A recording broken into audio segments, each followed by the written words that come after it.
வணக்கம். எல்லோரும் எப்படி இருக்கீங்க? இன்றைக்கி நம்ம வீட்டில் பார்த்திங்கன்னா வியாழக்கிழமை நம்ம ஊருக்கு வந்திருக்கோம். சாய்பாபா கோயிலுக்கு.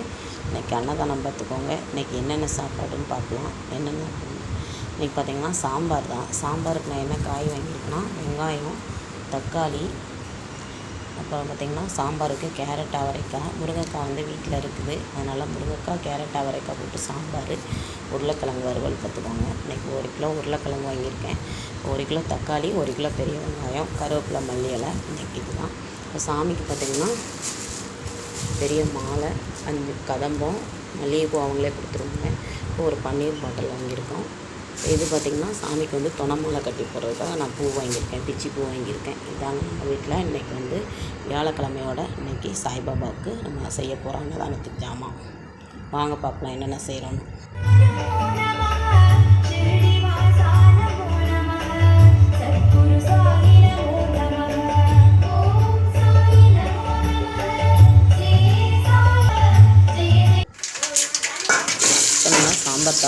சாம்பார் தாளிக்கிறதுக்கு நான் வந்து ஒரு 150 கிராம் எண்ணெய் ஆயில் ஊற்றிருக்கிறேன்.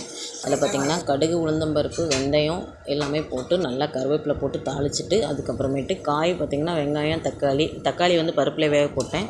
பெரிய வெங்காயம் வந்துட்டு பார்த்திங்கன்னா முருங்கைக்காய் வீட்டிலே இருந்துச்சு. ஒரு 4-5 முருங்கைக்காய், ஒரு 1/4 கிலோ கேரட்டும் அவரைக்காயும் சேர்ந்து 1/4 கிலோ மொத்தமே காய் போட்டு நல்லா வதக்கிட்டு சாம்பார் தூள் வீட்டில் உள்ள சாம்பார் தூள் தான். சாம்பார் தூள் யாருக்காவது தேவைப்பட்டுச்சுன்னா நம்ம வீடியோவில் கமெண்ட் பண்ணுங்கள். அதுக்கப்புறம் பார்த்திங்கன்னா நான் வந்து நல்லா சாம்பார் தூள் போட்டுட்டு தண்ணி நிறைய பருப்பு தண்ணி எடுத்து வச்சுருந்தேன் பார்த்துக்கோங்க. அதையே ஊற்றி நான் சாம்பார் கொதிக்க விட்டு அதுக்கப்புறம் புளி கரைச்சி ஊற்றிட்டேன். ஒரு 50 கிராம் போல் புளி கரைச்சி ஊற்றிருக்கேன். ஏன்னா நம்ம ஏற்கனவே வந்து பார்த்திங்கன்னா சாம்பார் தூள் போட்டிருக்கோம்.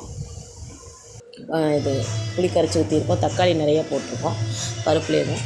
இப்போ பார்த்திங்கன்னா சாம்பார் வந்து நல்லா கொதிச்சோன்னா கடைசியில் பருப்பை இறக்கி ஊற்றிட்டு பருப்பில் பார்த்திங்கன்னா நான் வந்து பெருங்காயத்தூள், மஞ்சத்தூள், ஆயில் கொஞ்சம் ஊற்றிட்டு அதுக்கப்புறமேட்டு தக்காளி போட்டு 2 விசில் தான் விட்டு இறக்கி விட்டேன். அதுக்கப்புறம் பால் பாயசம் ரெடி ஆகிடுச்சு. பால் பாயசத்துக்கு பார்த்திங்கன்னா பாலை தனியாக காய வச்சு இறக்கி வச்சுக்கிறணும். அதுலேயே நான் ஏலக்காய் தூள், ஏலக்காய், அதுக்கப்புறம் பார்த்திங்கன்னா முந்திரி, திராட்சை எல்லாமே போட்டுருவேன். அதுக்கப்புறம் இந்த பக்கம் ஜவ்வரிசி சேமியா வேக வச்சுட்டு அதுக்கப்புறம் எல்லாத்தையும் ஒன்றா எடுத்து ஊற்றிட்டு அதுக்கப்புறம் சர்க்கரை போட்டு கொஞ்சம் 2 ஸ்பூன் நெய் ஊற்றி இறக்கிடுவேன். இது 20 பேர் 25 பேர் சாப்பிட்லாம் அந்த பாயசம்.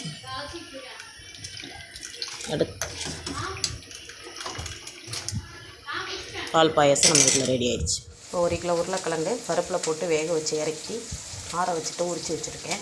இப்போ பாருங்கள், நம்ம எங்கள் ஊர் ஸ்டைலில் உருளைக்கிழங்கு பொரியல் எப்படி தாளிக்கணும்னு பாருங்கள். இந்த சைடு பார்த்திங்கன்னா நான் கிட்டத்தட்ட ஒரு 8 ஸ்பூன் எண்ணெய் ஊற்றிட்டு கடுகு, உளுந்தம்பருப்பு, கடலப்பருப்பு, அதுக்கப்புறம் பார்த்திங்கன்னா கருவேப்பிலை நிறையா போடணும், வெங்காயம் நிறையா போடணும். நாங்கள் இந்த சைடு பார்த்திங்கன்னா வெங்காயம் உருளைக்கிழங்கு பொரியலுக்கு நிறையா போடுவோம். அப்போ தான் நல்லாயிருக்கும். அதனால் வெங்காயம் நிறையா போட்டு நல்லா வதங்கினதுக்கப்புறம் உருளைக்கிழங்கு தட்டிட்டு அதுக்கப்புறம் இதில் பார்த்திங்கன்னா ஜீரகம், தேங்காய், பூண்டு, பச்சை மிளகா எல்லாமே வந்து இந்த மாதிரி பொடி பண்ணி வச்சுக்கணும். அம்மியில் வந்து நுணுக்கி வச்சுருக்குறோம். இதை இப்படி தான் போடுவோம் நாங்கள். இப்போ உருளைக்கிழங்கு தட்டிட்டேன். இப்போ நான் உப்பு போட்டேன், சால்ட்டு போட்டேன். இப்போ இந்த பொடி போட்டுடலாம், இந்த துருவின தேங்காய் இதெல்லாம் போட்டுடலாம், பச்சை மிளகாய், சீரகம் எல்லாத்தையும் போட்டுட்டு இதை வந்து நம்ம உருளைக்கிழங்கு கொஞ்சம் குழஞ்சிருச்சா அதனால் நான் வந்து கொஞ்சம் நல்லா குலுக்கி விட்டுக்கிறேன். அவ்வளோதான், கிண்டக்கூடாது, கிண்ண குழஞ்சிடும். இப்போ சூப்பரான உருளைக்கிழங்கு பொரியல் ரெடி ஆகிடுச்சு. இங்கே பாருங்கள், இந்த உருளைக்கிழங்கு நான் கரண்டியே போடலை, அப்படியே நல்லா குலுக்கி எடுத்துருக்கேன். நான் தான் வீடியோ எடுத்தேன், அதனால தான் பாருங்கள் சூப்பரான உருளைக்கிழங்கு பொரியல் ரெடி.